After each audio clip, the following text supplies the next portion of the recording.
So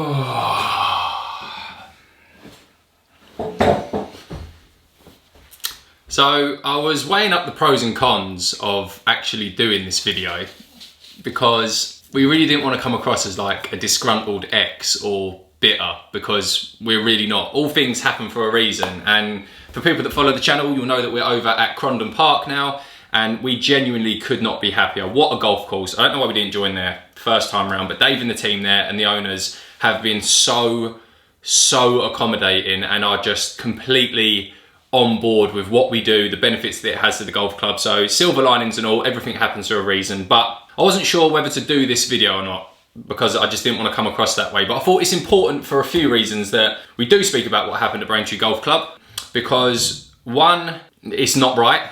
Two, we get a lot of younger people who watch our videos, and I mean a lot of messages on Instagram saying that they want to go out and make their own content and start filming golf videos, etc, etc. And ultimately that is what the game is all about. We do this to grow the game, to show people that it's fun. Golf's a great sport. You can go out, have fun with your friends. Anyone can play it. It's all inclusive. So for maybe people that will be watching this video in 1, 2, 5, 10 years time and are thinking about starting a golf YouTube channel, there's going to be a few little nuggets in here that you might not have thought of before that it will just be worth being aware about, because it's definitely going to help you down the line. So let's get into it. We joined Braintree Golf Club around about April this year, so April 2022, I believe. And prior to that, we were at Five Lakes Golf Club, and we'd learned a lot when we was at Five Lakes and encountered a lot, some problems with members who just didn't know what we were doing, filming on the golf course. A few complaints made against us that just didn't hold any weight. People hitting balls up our backside when we're on the greens, etc, etc. So we'd learned a lot on with regards to when to film, when not to film. And we were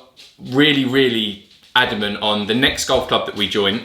We were going to 100% make sure that that golf club were fully on board and were fully aware with what we do, how we do it, when we do it. So going into Braintree to speak to them about membership, we had a meeting with the club manager, the club secretary, and went through absolutely everything. Assured them that we film out of peak times in the summer. So for people who watch our channel a lot, you'll know that most of our subscriber scrambles, if not all of our subscriber scrambles and content filmed at Braintree, was filmed late in the afternoon. And the reason we do that is because we don't want to bump into people on the golf course just as much as people on the golf course don't want to bump into us and be held up with us filming, etc, etc, because it does take longer. A 9-hole match between you and a friend might take you 2 hours. When you're filming, it can sometimes take 3 hours. So we film out of peak time, etc, etc. So when we joined Braintree, we were very clear, 100% made sure that we are okay to film at their golf club. We recommended and suggested maybe sending out like a bit of a mail shot to the members to let us know that, look, let them know that, look,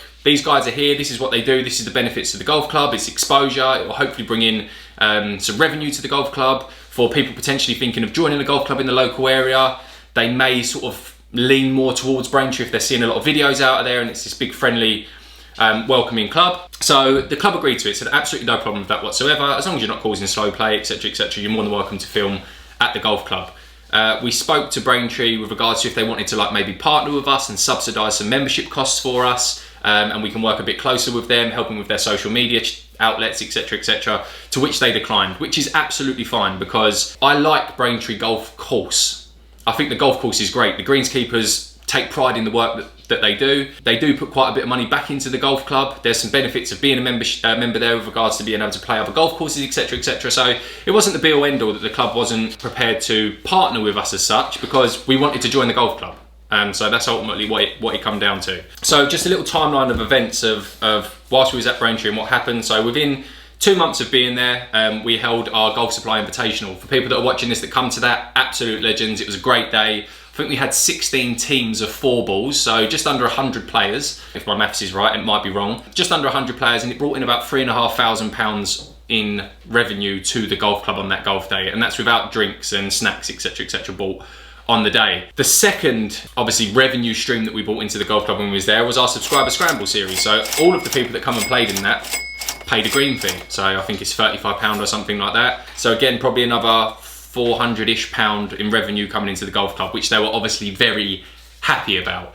We also got comments from the members that the people who did attend the Golf Supply Invitational, they were very courteous to the club. They followed the club's rules. They were polite, etc, etc. This is the feedback that we got. So overall, from the club standpoint, from our standpoint, and hopefully from the people that come's standpoint, it was a very, very successful day for everyone. And we will be holding another one this winter, so probably January, February at Crondon, so stay tuned for that. So that all went well. So we'd brought loads of revenue into the club. We'd been filming out of peak times. We had not bumped into a soul on the golf course. Well, that's a lie, actually. On one of the subscriber scramble matches that we filmed, I think it was with Aled and Krishnan, we actually ended up standing to the side of the fourth par 3 for 45 minutes to let about 7 or 8 groups of players come through, because we do not want to hold anyone up. So it's frustrating for us. It's probably why you've seen in a lot of the midweek matches with me and George, when we start to play a bit bad, it's usually because we're on a golf course where there's people coming up behind us, we have to stand out the way, you get out of the groove, etc, etc. But that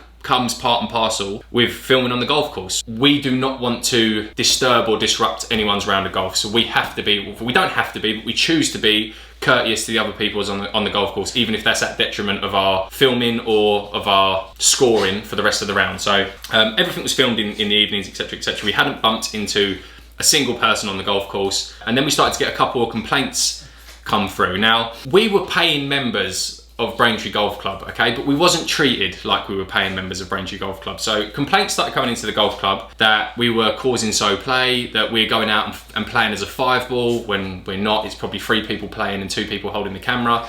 All of these really just petty complaints coming in, and I kept getting dragged in for meetings over and over about, oh, we've had this complaint, we've had that complaint, and half the times they wouldn't even tell me what the complaints was, which is just a bit weird. But I was like, okay, no problem, no problem. And then it actually got to the point where I think I suggested, look, we need to have a meeting with the committee, because Braintree is a members run golf club, okay? So you have a club manager, a secretary, then you have a board, a committee who make the decisions on the golf club. So I suggested to the club manager, look, why don't we sit down, have a meeting, go through some things. You can actually tell me what some of these complaints are, because I don't want to keep coming up to the golf club every week and dealing with rubbish rumours and lies ultimately about what we're doing and what we're not doing. Let's have a conversation with it. Let's talk to the committee, because I'd never met the committee before. I didn't even know it was committee run before I joined there. So I had a meeting with a member of the committee and the club manager, and this is when it started to get really weird. Okay, so one of the complaints was that we flew our drone. If anyone's played Braintree, we'd flew our drone over the range, the little short game range area to the left of the 5th hole, and we were doing it because we were filming some promo shots for the Stuart Q Follow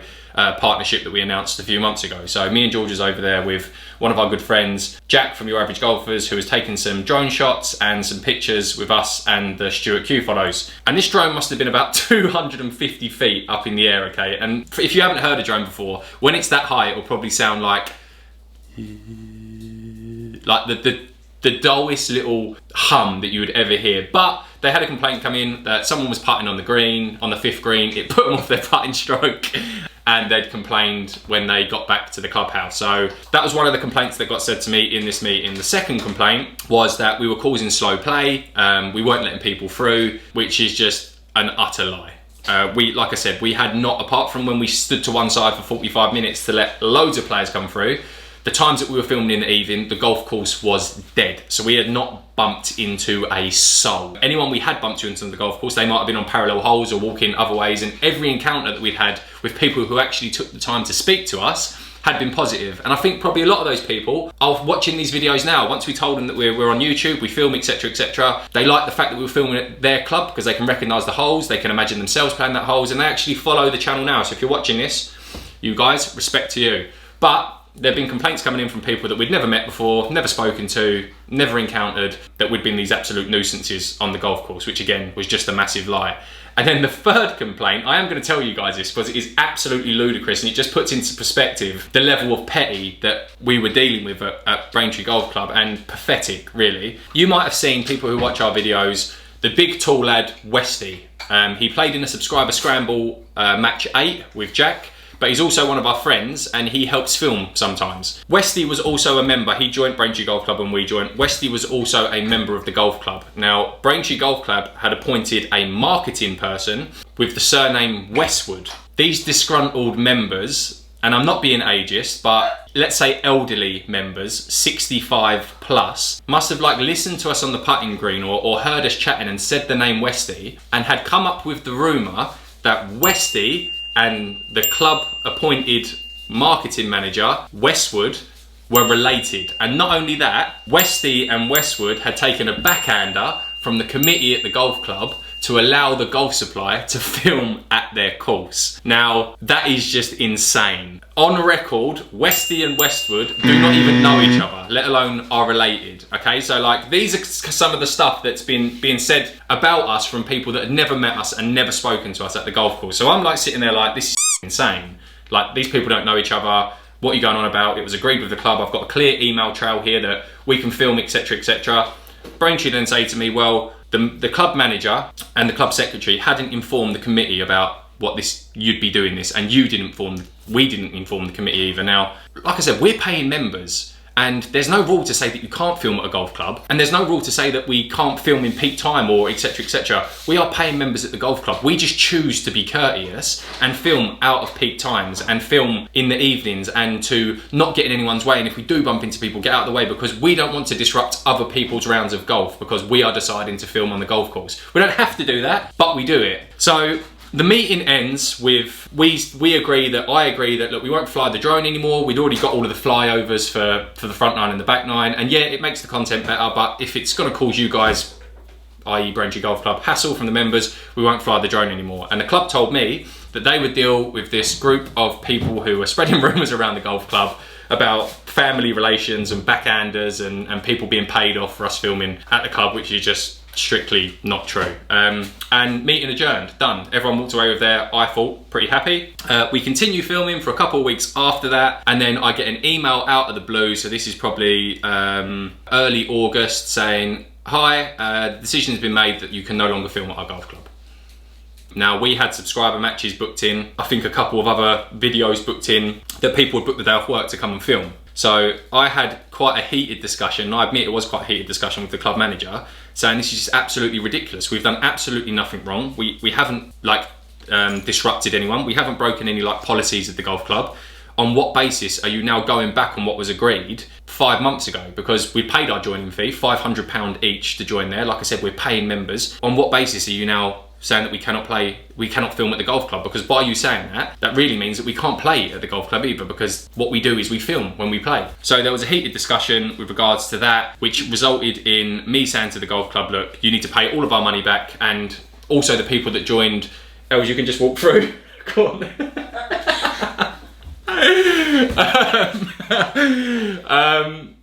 Yeah, so I gave the club 3 options. I said, look, you can either agree to stick by your agreement of what you agreed when we joined, or we'll just continue filming at the golf club and we won't be courteous and we won't tell you what we're doing, etc, etc, because you've pissed us off, ultimately, whether that be right or wrong. I was fuming. Or third option is you pay all of our subs back and you pay our joining fee back, and also the people that had joined Braintree on the back of us being there that we used to play with, you pay all of them back as well, because they're going to want to leave and join a club elsewhere. And it's the middle of the season now. A lot of membership renewals have happened. A lot of clubs are now full, and it left us in a really, really bad position. So a lot of back and forth, and it ended up with Braintree paying back our joining fee and the membership subs that had been paid up to that point. But then they banned us. And not only the golf supply, so me, George and Button, they also banned all of our friends as well. So we are never allowed to play Braintree Golf Club again, and we've done nothing wrong. The problem with Braintree Golf Club, okay, and like I said, this isn't a disgruntled, bitter video, but I wanted to make this, like I said, for the younger generation coming up and for people potentially who are going to be in our situation in 2-3 years' time. Braintree Golf Club is and this isn't ageist, it's an older demographic golf club, okay? They even said to me, they do not want visitors coming to the golf club. What we do, they don't want us to use their club name. They don't want us to tag them in the videos. They do not want people at that golf club, apart from this core cancerous bunch of over 65s that didn't even have the common decency to speak to us or ask us what we do or check out a video or just have a conversation with us, but yet will spread quite horrible rumours around the golf club about us and just make it almost impossible for us to stay there and just play our golf and have fun. And unfortunately, that is the culture of Braintree Golf Club. And I don't think I would be opposed by many people who have maybe had the experience of playing at Braintree, or even have been a past member of Braintree Golf Club, that it's not the nicest place to be unless you're in that tight-knit circle of what it seems to be 65s and over who play in that swindle every week and ultimately run the golf club, even though it is a members golf club. Then it's actually quite a horrible place to be. So yeah, like I said, every cloud has a silver lining, but it was important to do this video, I think, because you shouldn't treat people that way. And like I said, we're at Condon now, and everything is whatever it is, under the bridge, water under the bridge. But that's what happened at Braintree. That's the reason we're not there anymore. It's disappointing because, like I said, we put a lot of time and effort into filming there and trying to speak to as many people and integrate ourselves into the club as much as we possibly can. But just be careful if you're thinking of joining there, because it's a great golf course, it's not a great club. And that's not aimed at everyone at Braintree Golf Club, because like I said, there's quite a few members there that we know and that we've met over the course of the 5-6 months being there that are absolute legends. And so please, if you're watching this, this isn't aimed at you. And if you're part of the people who this is aimed at, then f yourself. Golf will be such a better sport in the next 15 to 20 years when that demographic of people, because it's not just Braintree, I'm sure, like get in the comments and let us know if you've experienced this at your golf club. It's every single time we have had a complaint or we've had someone moan at us on the golf course or be negative towards a golf club, unfortunately we can only base it on like past experience. It is always the older demographic of golfers, 100% of the time. And that just gives a bad name for all of the older demographic of golfers that are playing. And like I said, there are so many people that we've bumped into that have been class from the age of 10 up to the age of 75, 80. But unfortunately, it seems that certainly at Braintree, it's a golf club being run by a bunch of OAPs that have absolutely no care about the experience of any of the other members at that golf club. They just want it to be their experience and how they want the course to run. So golf in the next 15 to 20 years, when you've got the younger generation coming through, the people that are maybe 35, 40 now, they're the people who are maybe on the committee and are making decisions on the golf club. It is going to be such a better, more welcoming sport, because there's still so much stigma in our game, and rightly so, with it being snotty, with it being not welcoming, like wearing a hat backwards or wearing your t-shirt untucked. I know some people are all for that, and I'm all for keeping the core values of golf, but come on now, let's grow it. Let's get people interested in this game. And the kids these days aren't going to walk around with their tailored trousers pulled up to underneath their nipples, tucked in with a flat cap on. It's just not going to happen. Get with the times. Anyway, rant over. If you've seen this, GS merch, it comes out at the end of the month. For everyone who bought it in the pre-sale, you absolute legends. We've also got black and white tees coming out with the Golf Supply on the back. These are absolute fire. Oversized hoodie in the blue and the brown. So end of the month, our website will go live. If you want to cop some of our merch and support the boys, please do. But there you have it. Difficult video to make. I hope I haven't come across like I'm just whining and moaning, because I really don't want to be like that. Many people have asked why we're not at Braintree anymore. That's the reason why we're not at Braintree. Miss a lot of people that are there, don't miss a lot of people that ain't there. But yeah, I don't understand how you can have a problem with someone you've never met before, never encountered before, never had a conversation with before. But there's people like that in the world. As always, back to normal videos at the end of this week, Sunday, midweek match, me and George. If you've enjoyed this one, hit the like button. Get in the comments and let me know if you've had any experiences like this at your golf course. I'm genuinely intrigued to know. Or is it just a bad omen following us around that we just bump into idiots more than other people? I don't know. As always, hit the like if you've enjoyed it. Subscribe, and we'll see you guys in the next one. Muchas gracias. Oh yeah, and this is the hoodie standing up. Oversized fit. Absolute fire! Fire, fire! Ruin my video again, Els, I tell ya.